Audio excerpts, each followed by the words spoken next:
ဒါမြန်မာပြည်ပုံစံကလားလို့ခေါ်ပါတယ်ဒါမြန်မာပြည်ပုံစံကလားပါနော်ကျက်လောကမှာတော့တကယ်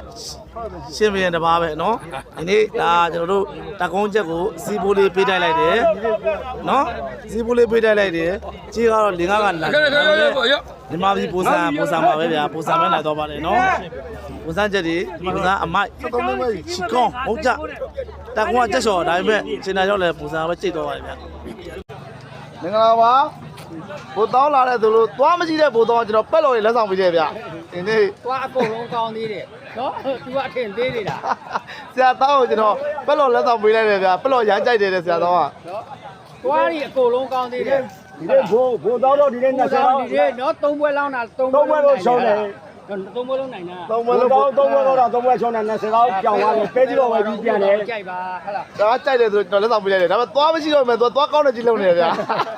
ပဲကြီးတော့မင်္ဂလာပါကိုဆိုင်လုံးကြီးကိုကျွန်တော်ဝိုင်းနေလာအားပေးပါတယ်ဒါပေမဲ့ကန်တော့မကောင်းခဲ့ပါဘူးဟုတ်ကဲ့ဒီနေ့ကျွန်တော်တို့လည်းအထူးဆုံးပါခင်ဗျာတန်းနိုင်ပါတန်းနိုင်ပါတော့ဟိုကြီးလည်းဆုံးပါလားအားလုံးမင်္ဂလာပါနောက်တစ်ခါဆောင်ပါတော့ကျွန်တော်ကဲရှင်းကြီးကိုလည်းစုံကြပြီဗျအားလုံးမင်္ဂလာပါဟုတ်ကဲ့နောက်ပါလည်းစုံမချင်ဘူးနော်ကျေးဇူးပါကိုကောင်းကျေးဇူးအားလုံးကျေးဇူးပါနော်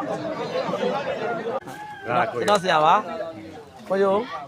ဆရာဆိုပါကျွန်တော်ဝိုင်းနေလာအားပေးပါတယ်ဗျကျေးဇူးပါဆရာနော်ကိုယုံကြီးအားနာတယ်စစ်ကိုကြီးနဲ့တွေ့တော့မှတ်ရပါစစ်ကိုကြီးဖြစ်ပြီးတဲ့ကျွန်တော်ချက်ကတော့55ကျင်းရှုံးသွားပါပြီရှင်းကြီးလေးလို့ရှင်းကြီးလေးရှင်းကြီးလေး